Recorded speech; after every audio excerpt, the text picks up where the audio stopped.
Are you working? What kind of work do you do? This is the Punt and Pass Podcast. Welcome in to the Punt and Pass Podcast. I'm your host, Drew Butler, joined alongside my co-host, Jake Fromm. Be sure to follow us on social media at Punt and Pass on Twitter and Instagram. I'm at Drew Butler. He's at Fromm Jake. puntandpass.com, the number one destination for all things college football. Well, Jake, the regular season of the 2023 college football year is over. We are on to conference championship weekend. Of course, we're going to recap all of the craziness that happened over the Thanksgiving weekend. Tons of family, tons of food, tons of football. How are you, brother? Man, doing great. Had a great weekend. Was able to get home and check just a lot of things off the boxes. Got to see a lot of family. Got to eat some great food. Spend a little time outside, outdoors. Got to get in the woods a little bit. Sweet. Man, it was a great weekend. So it's always good when you get to see family and eat some good food. So now we're here, ready to get back to work. Another work week is right at it. Yeah, you snuck in some screen time. I got a couple of picture messages of people watching the Commanders-Cowboys game. Jake Fromm's face showed up. Everybody was watching those football games. But that's pretty sweet. I mean, being on a team in the NFL that played the Cowboys on Thanksgiving, there's just not that many people who are going to be able to say they had that opportunity. What was the atmosphere like? Was it different? I mean, Dolly Parton was wearing a Cowboys cheerleader uniform. She looked awesome for 77, but that must have been pretty sweet. Oh man, it was really cool. I mean, just really the whole thing. I mean, you could just tell there's like a little bit of a different feeling, like a little bit more intense. Just you knew it was just gonna be a big game. The crowd was unbelievable. It was actually my first time ever being at AT&T Stadium. Oh yeah. And it was really cool. The whole experience was Dallas is really cool. And yeah, the only thing missing off that trip was a win, but Yep. hey, we'll do our best to get out of them next time. Absolutely. Absolutely. Well, you know what else is really cool? Solomon Brothers Jewelers. There's no doubt about it. And it is officially the holiday season now, people. I keep getting asked, what do you want for Christmas? Who do they want for Christmas? What does she want for Christmas? If you're wondering the same thing, you got to head on over to Solomon Brothers Jewelers. Two amazing locations. One is in Alpharetta, just past the Avalon. The other, 17th floor, Tower Place in Buckhead. You already know that by now. Solomon Brothers has the largest diamond and jewelry inventory in the Southeast. The store is for anyone with any budget, and it gets better because if you mention Punt and Pass or tell them that I sent you or that Jake Fromm sent you, you can get 10% off your jewelry purchase. Solomon Brothers has the lowest prices on the highest quality jewelry and diamonds, guaranteed. Check them out on social media at Solomon Brothers on Instagram and Twitter. SolomonBrothers.com. They got everything you could possibly need: jewelry, diamonds, engagement rings, watches for the guys. Get on in to Solomon Brothers. Tell them Jake and Drew sent you from Punt and Pass. All right, my man. Let's just go ahead and recap. I got tons of notes here. I don't want to hold you too long. Conference championship weekend is here, and we have so many scenarios that could play out, that could cause chaos, that could cause no drama. We'll get to that in just a second, but let's recap what happened on the last weekend of the regular season. Okay.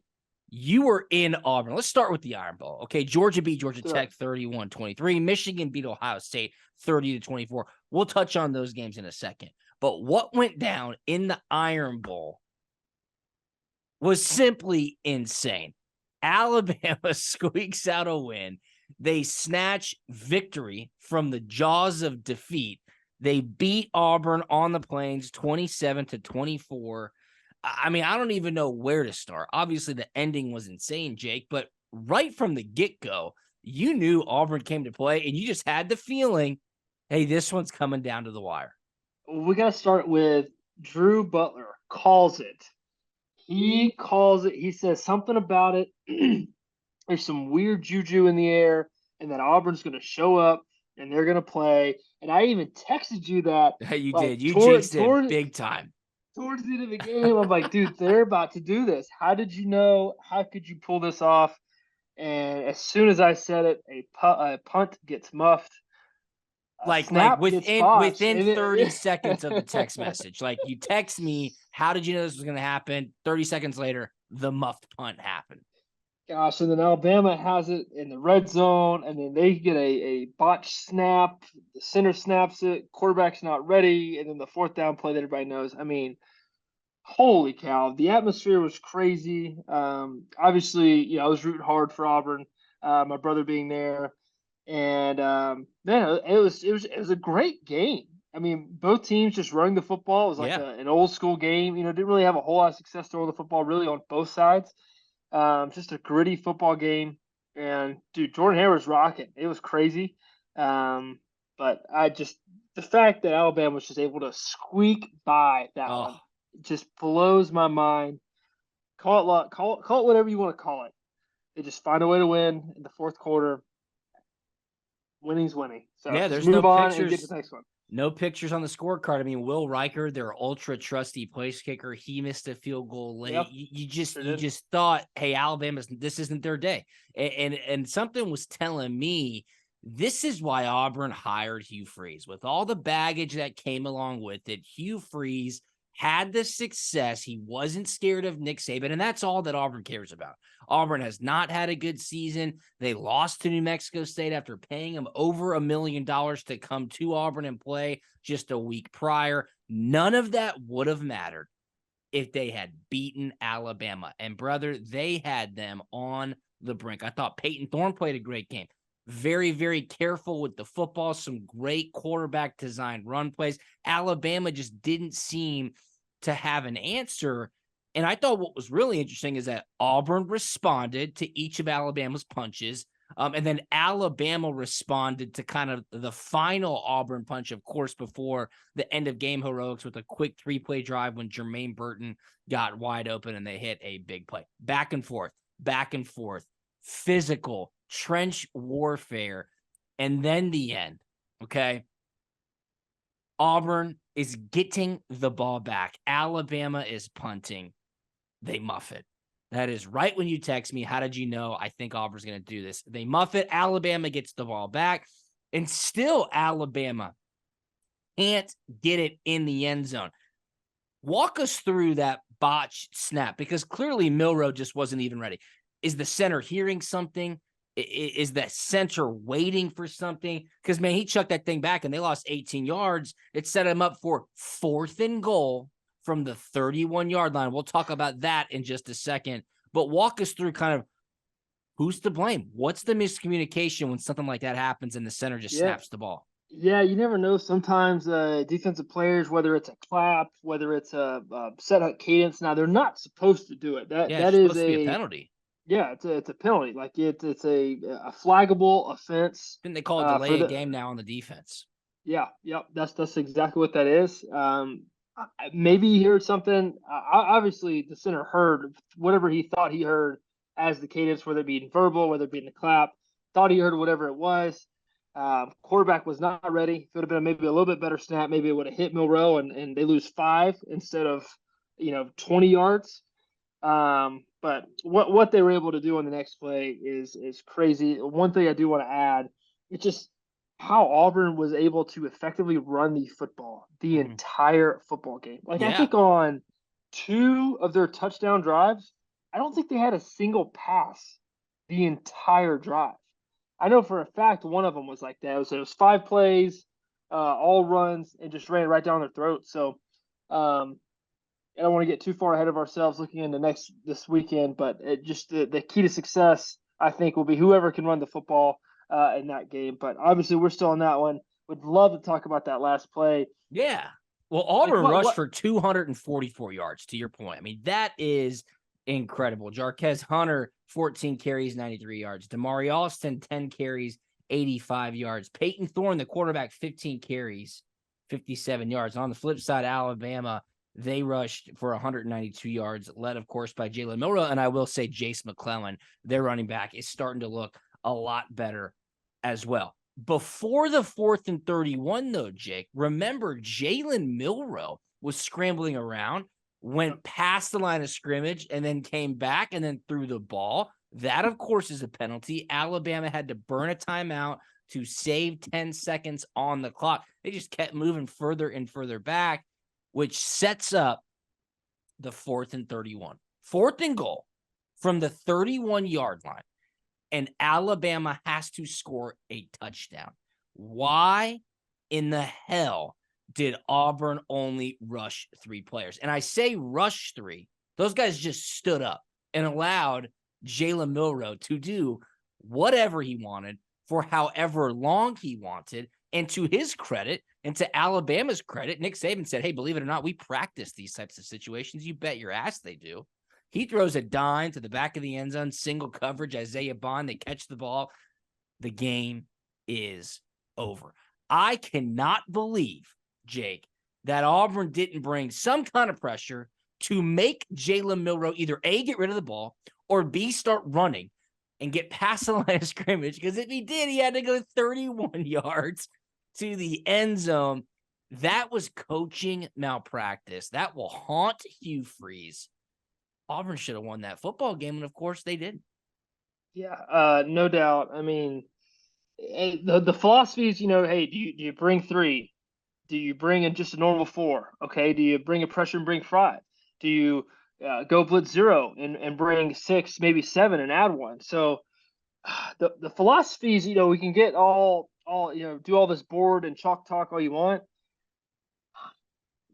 Obviously, the answer is not to bring 3 against a quarterback who can run around back there and make. If you're gonna bring 3, go get him. It's like they were. It's like they were tired. They were gassed. They knew it was hopeless.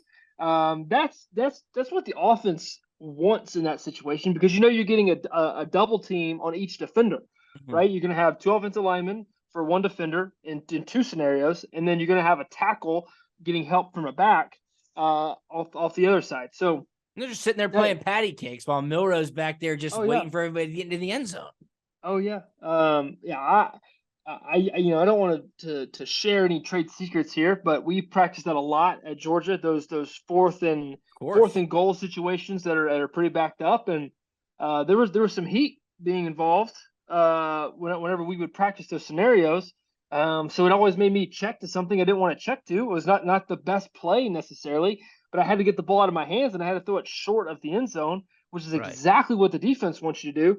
At that point, then you're just playing backyard football and you got to rally and make a tackle. So, hey, whatever you want to do, you still have to make a play, and they did not make a play on that last one. And that's going to hurt, man. It's going to hurt. Like you said earlier, it didn't matter how Auburn's season worked out. If they were able to win that game, it was a successful season, and they had it down to the wire, to the last second. Yeah. Make it happen. And look, I'm not taking anything away from Alabama. That was a great play by Milroe. Credit to them for practicing those situations. Jake just told you he did the same thing at Georgia. I learned this when I was with the Arizona Cardinals. Head coach Bruce Arians, who by all intents and purposes is a quarterback whisperer. He is certainly an offensive mind. In those situations, he would scream at Todd Bowles, our defensive coordinator, who's now the head coach of the Tampa Bay Buccaneers, to blitz the quarterback. Make the quarterback make a decision, because him, as an offensive-minded coach, knows that is what the quarterback does not want, right? He's like, blitz him, blitz him, blitz him. Like, go get after the quarterback to make them make a decision. So that's something that's just always been ingrained in my head, having seen that play out at practice, in game times, and a lot of times it worked, to Bruce Arians and Todd Bowles' credit. Of course, Auburn did not do that. The other thing, I was at the Atlanta News First Studios because I do the SEC wrap-up show right after the SEC on CBS game here in town. So while we're at the studio, Jake, you've got a bunch of monitors up there. You've got all the games on. And then you have your IFB, like your little earphone, where you can hear the producer talking to you back in the control room. Well, the audio for the CBS feed in the studio is like 15 seconds ahead of what you're seeing on TV. So I'm sitting there watching it. It's 4th and goal, 4th and 31. And I hear Nestler and Danielson just start going crazy. He caught it. And I'm sitting there going, you got to be shitting me. How is this about to go down? Then the ball gets snapped. Nobody rushes him. Milroe throws it deep back left. And you're like, I cannot believe that just happened. So I was hearing it happen before I could see it happen on the TV. It's just one of those games, man, one of those crazy moments to where, look, same thing happened in 2021. Auburn wasn't that good. Alabama, they went to 4 overtimes in Jordan-Hare. And then Alabama came to the SEC championship game. And that's the last game Georgia has lost. So, look, we can talk about that game till the cows come home, but let's keep moving around. Unbelievable game. Unbelievable game.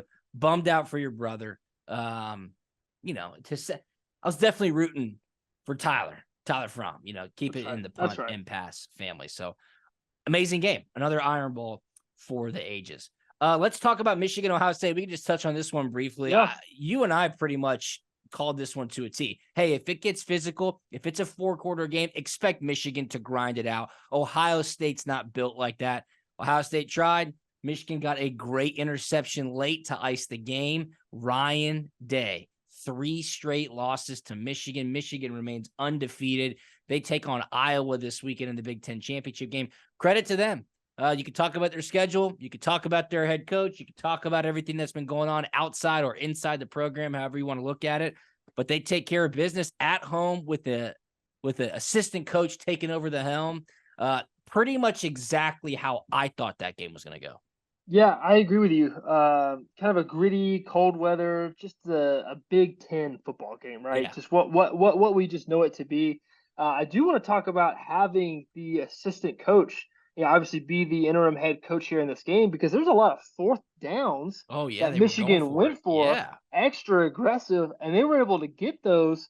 And how that changed the game and got a little momentum for Michigan, I believe was huge. They go for it on a 4th and goal, get that one, another 4th and short in the field. So I think that played a big impact on how they were able to win the football game. I didn't think either quarterback started off very well in this game. Honestly, it was very kind of poor and slow start by both offenses. But got it figured out, got it going. This just came down to whoever was able to run the football. Like, this is an out physical you game. And then they obviously Ohio State lost that battle to Michigan, and then Ohio State had the double whammy where they lost the turnover battle. You just can't lose a turnover battle in big time football games to big time opponents. That's right. Because it just comes back to bite you in the rear end. Yeah, no, you're totally right. So Michigan undefeated, probably going to be ranked number 2 in tomorrow night's penultimate college football playoff rankings behind Georgia. You would assume Ohio State's going to be outside the top 4. We'll talk about these chaotic scenarios that could play out in just a little bit. But for whatever reason, I just had a feeling Michigan was going to take care of business, and they surely did that. They beat number 2 Ohio State at home 30-24 for the 3rd straight season. All right, let's talk about clean, old-fashioned hate. Georgia heads to the Flats. Great atmosphere down there. 7:30 kickoff, ABC national primetime. They win 31-23. A couple ways to look at this game. I want to give Coach Brent Key a lot of credit.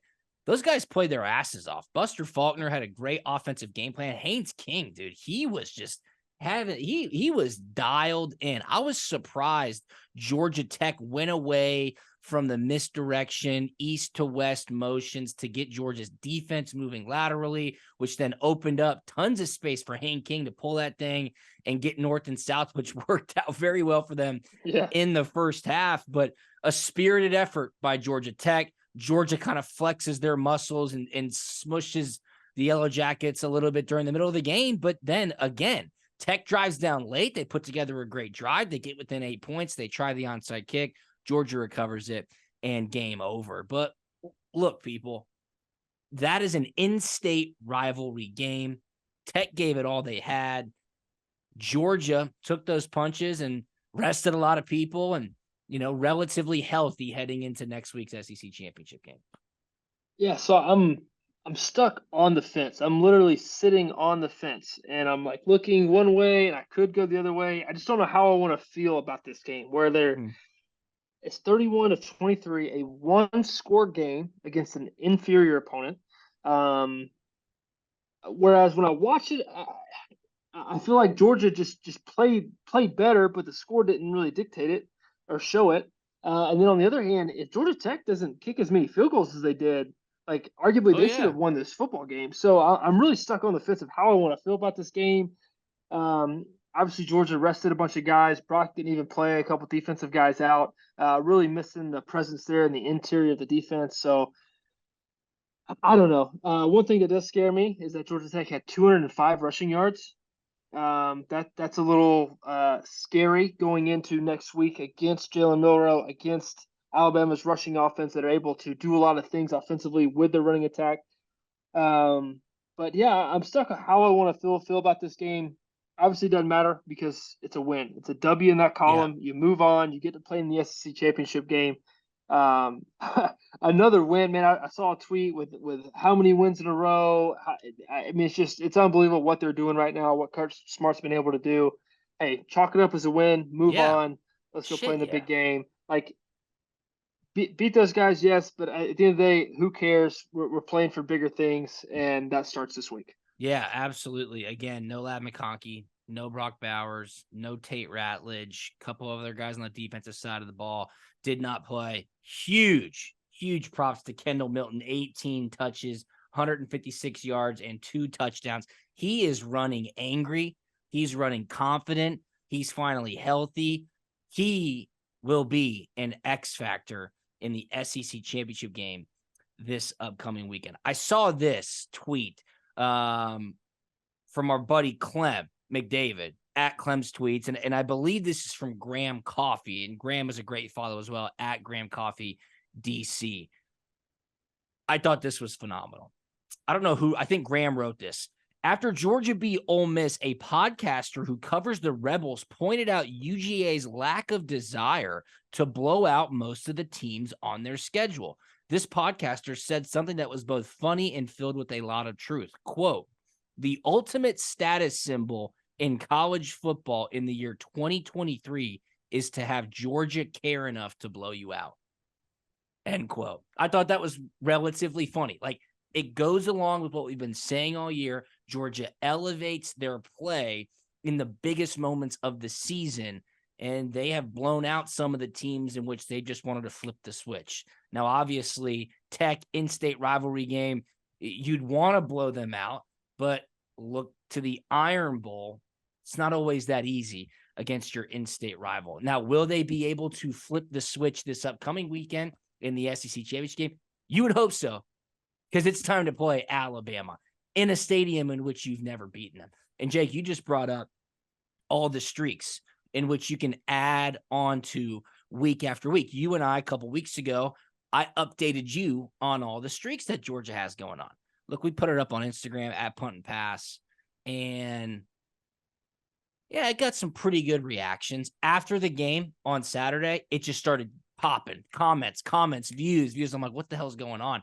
The Alabama people have gotten a hold of that clip, and they're like, Kirby Smart's nothing without Nick Saban. Alabama start. I mean, and I'm like, people, you're not listening to what I'm saying in the clip. What's happening at Georgia has never been done before.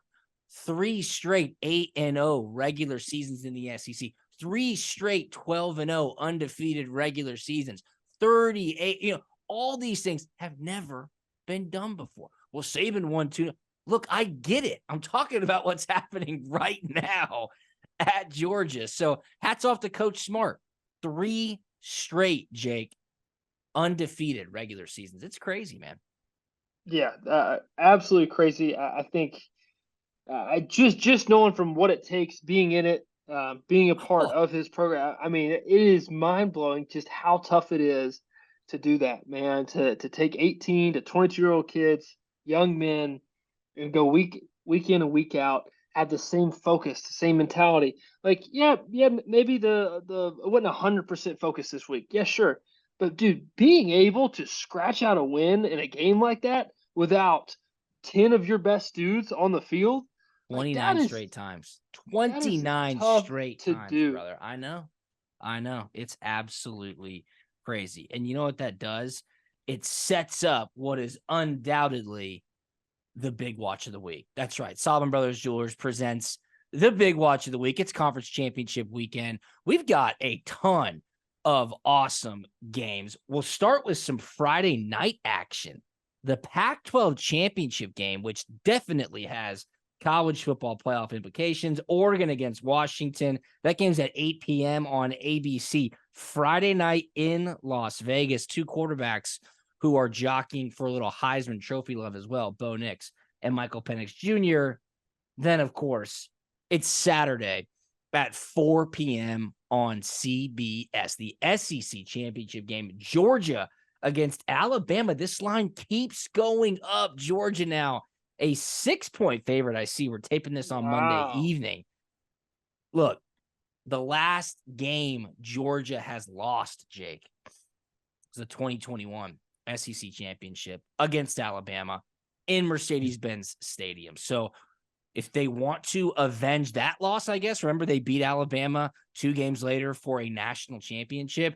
Kirby Smart's already talked about how much respect he has for SEC championships because he knows how hard it is to win them. This game right here is one that the committee will be praying for a certain outcome because it will alleviate a lot of stress in their Saturday night and Sunday morning meetings to set the final 4 teams for the college football playoff. But there is no doubt your Solomon Brothers big watch of the week is the SEC championship game, 4 p.m. on CBS, Alabama against Georgia, Kirby Smart against Nick Saban, Carson Beck and Brock Bowers against Jalen Milroe and the Alabama Crimson Tide.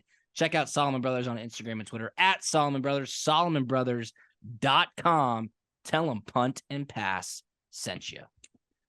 Okay, let's go over these scenarios. Do you want the chaotic scenario first, or do you want the dream scenario first for the college football playoff? Yeah, let's start off with the dream scenario. Clean cut. Okay.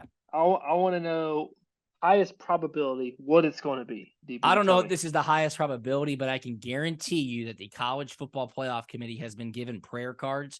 And on these prayer cards, it says, please pray for these things to happen. So our jobs are very easy. First things first, Georgia beats Alabama. They're the number 1 seed. They're the undefeated SEC champions. They would be penciled in immediately, followed by Michigan taking care of business against Iowa in the Big Ten championship. Now you have an undefeated Big Ten champion in Michigan. Put them at the 2 spot. Then the Pac-12 champion, Oregon or Washington, doesn't matter. They fill in at the 3 spot. Here's where it gets interesting, and here's where the committee really wants this to go down. I think they want Florida State to lose the ACC championship game against Louisville. I think they want Texas to win the Big 12 championship game. Therefore, your top 4 would be Georgia 1, Michigan 2, Oregon or Washington 3, and then Texas slides in at 4. Keep in mind, Alabama would have 2 losses. Florida State, without their quarterback, will have 1 loss and not be an ACC champion. Louisville, the ACC champ, has 2 losses. They're out. Texas takes care of business. A 1-loss Big 12 champion with a solid win on the road against Alabama. They slide right in there to that 4 spot. Don't think anybody would have any qualms about it. Ohio State might have a word about it. Oregon or Washington. If Oregon were to win, Washington might want to cry about it. But Texas wins their conference, have a couple of solid wins. They're the 4 spot. The reason why this is even more so the dream scenario, Georgia would play Texas in the Sugar Bowl. Great geographically. That's another game that a team that has a current win streak against Georgia is Texas. I think that's like the only team that I don't know what the exact statistic is, but that is a team that has beaten Georgia the last time they've played. It was actually in the Sugar Bowl. That would be a great. Thanks for bringing that up. Sorry about that, Jake Fromm. That would be a great matchup geographically. Sugar Bowl would love it. College Football Playoff Committee would love it. And more importantly, the other semifinal game would be Michigan against Oregon or Washington in the Rose Bowl. The Rose Bowl gets their classic Big Ten Pac-12 matchup before it all goes bye-bye next year with the 12-team playoffs. So that's the dream scenario, okay? That's the prayer card that the College Football Playoff Committee has laminated and passed out to all members. Do you want to go down the chaotic path? I just I want to just ask a few questions here, and let's Please. let's see just how it. Say Georgia. So all right, so we like that. Georgia at 1, Michigan at 2, 3 the Pac-12, Mm-hmm. 4 right now is Texas, assuming they win, and Florida State loses. Okay, now same top 3, but okay, Georgia loses their game Okay, we're gonna get there. Keep to going. Bama. Assuming all else stays the same, now what happens? Well, this Michigan is at how, 1. yeah, this is how we get into our chaotic scenarios. So let's go through these. Georgia loses. Michigan wins. Is that your scenario? So they're obviously in. Yep. Pac-12 champ, obviously in. If Florida State wins, or are you saying Florida State loses in that scenario? I was assuming that Florida Florida State State loses. loses. Texas would be. See, that's where I think it could get very interesting because Bama would have an opportunity to sneak in. However, there is a scenario in which the SEC might not have any team in the college football playoff. And this is that very Wow. scenario. Michigan wins, undefeated Big Ten champion. Pac-12 champion, call it Washington. Washington, undefeated Pac-12 champion in. Florida State wins the ACC championship. They're undefeated. Power 5 ACC champion. They're in. And Texas wins the Big 12 championship. I think those would be your 4 playoff teams. I think even though Alabama were to have beaten Georgia in the SEC championship game, there is a way that there are Because no SEC teams in the college football playoff, the final year of which there are only 4 teams. And there is also a scenario, Jake, where we could have 8 one-loss Power 5 teams after this upcoming weekend. Some crazy things would need to happen, like Iowa would have to beat Michigan. I don't necessarily see that happening. Louisville would have to beat Florida State as well. But if you want true chaos, Bama beats Georgia, Iowa beats Michigan, Louisville beats Florida State, Oregon beats Washington. You now have what? 8 one-loss Power 5 teams. Is there any situation where Ohio State comes back into the mix, or are they just I done? They're think just I written off. think I think they're done. I've been trying to crunch the numbers and the scenarios, and I don't see a way for Ohio State to sneak back in because the carnage elsewhere would have teams that would still be in front of Ohio State, I believe. Yeah, no, I agree. I like that. Um, Got a for lot of sure. got a lot of action there, brother. I would say the only thing we know for sure, okay, with 100% certainty, Pac-12's getting the team in. is the Pac-12 And gets a Michigan, team I in. mean, Michigan will beat Iowa. I mean, come on, dude. That would be a crazy upset. I saw the spread was like 24 points, but the total was like 33 points. So like odds makers don't even think Iowa's going to score a touchdown. Like that's how this game is being handicapped right now in Indianapolis. Michigan gets Harbaugh back. Who knows? Iowa's defense is pretty good. So, just I the I opportunity for chaos to happen is ripe for the taking, Jake. I just you've given me an opportunity to say something very selfishly here, and I wish that I had the opportunity to. Well, I don't, but I do. Like knowing going into an SEC championship game that hey, I'm just gonna roll over these guys and beat them by 40 and go home Yeah. and get a ring. Like that, I never had that. Like, dude, No. we were going up, and we knew we were gonna be playing like And that the was second probably the literally second best for team in the yeah, country, or probably the best for the team in the national country. championship. You're Yeah, exactly right. never You had are that luxury. exactly right. So look, I don't as a Georgia fan and alumni, I hope Georgia wins the game. I would be fascinated to see the media circus sideshow if it's setting up and possibly looking like the SEC is not going to have a team in the playoff. What would Saban be saying? What will Kirby Smart be saying? What will the talking heads on ESPN be saying? I don't want it to get to that situation selfishly, but that could make for some interesting television viewing on Sunday morning. So a lot still to come down, Jake Fromm, in the college football playoff committee rankings, which, of course, Selection Sunday is less than a week away. We'll break down all this on Thursday's episode. Before we get out of here, let's touch up some of these new coaching hires. Texas A&M finds their guy in Mike Elko. Did you see any of the chaos Saturday night about Mike Stoops supposedly being, rumored to be taking the A&M job, and there was this huge revolt on social media? I don't know. He didn't even get a raise to stay at Kentucky. So I don't know what the hell happened there. Really? Jonathan Smith from Oregon State, he leaves his alma mater and heads to Michigan State. Kind of fascinating there, but look, Oregon State, they're in the Pac-2 now. They don't even know where they're going to be playing their conference football here coming up. Jeff Lebby, the former offensive coordinator at Oklahoma, is now the new coach at Mississippi State. And I'm sure I'm missing some other ones. Dana Holgerson fired at Houston. Tom Allen fired at Indiana. And as we are recording this on a Monday evening, the transfer portal is now open. I keep refreshing Twitter. Kids are transferring or getting their names in the transfer portal like damn wildfire. It's crazy. So crazy times in college football. Yeah, I agree. What would be the next best available job that's open?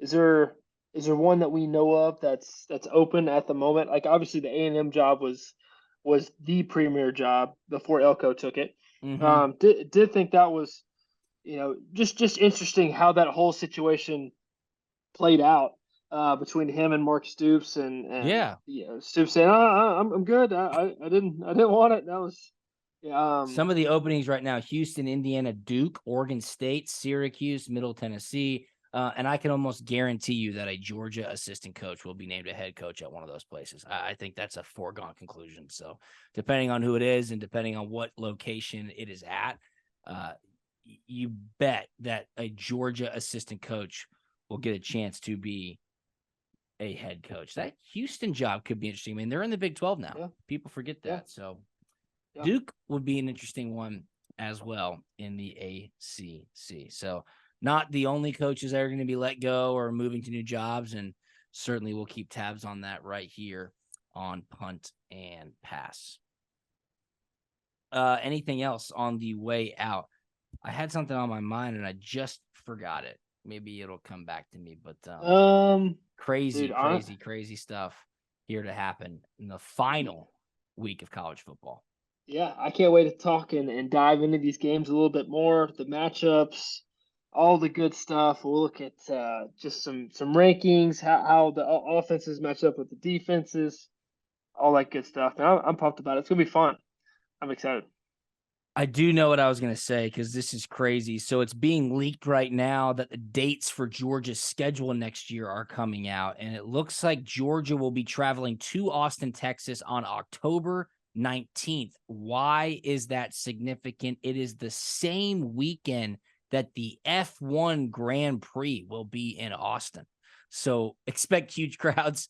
I'm getting text messages now that hotels are already sold out because F1 brings so many fans. So October 19th, Dawgs in Austin against Texas, same weekend as the F1 Grand Prix in Austin.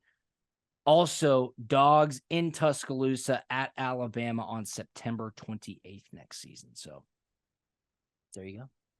Dude, I mean, honestly, it's worth like buying a house in Austin just so you can Airbnb it out for that one weekend and make exactly right. You'd make your money hilarious. Back. That is so funny. All right, well, hey, that will do it for us on this Week 13 recap episode of Punt and Pass. We're on a conference championship week. Appreciate you tuning in. Follow us at Punt and Pass on Twitter and Instagram. I'm at Drew Butler. He's at From Jake. Follow Solomon Brothers at Solomon Brothers on Twitter and Instagram. This episode was presented to you by our awesome partners over at Solomon Brothers Jewelers. The lowest prices on the highest quality jewelry and diamonds, guaranteed the biggest selection, and an in-store experience that is totally unmatched. 2 awesome locations, one in Alpharetta just past the Avalon, the other 17th floor Tower Place in Buckhead. Jake, anything on the way out, man? No, man, I'm good. I think we said it all. We said it all, and we will talk to you on Thursday. See ya. We out.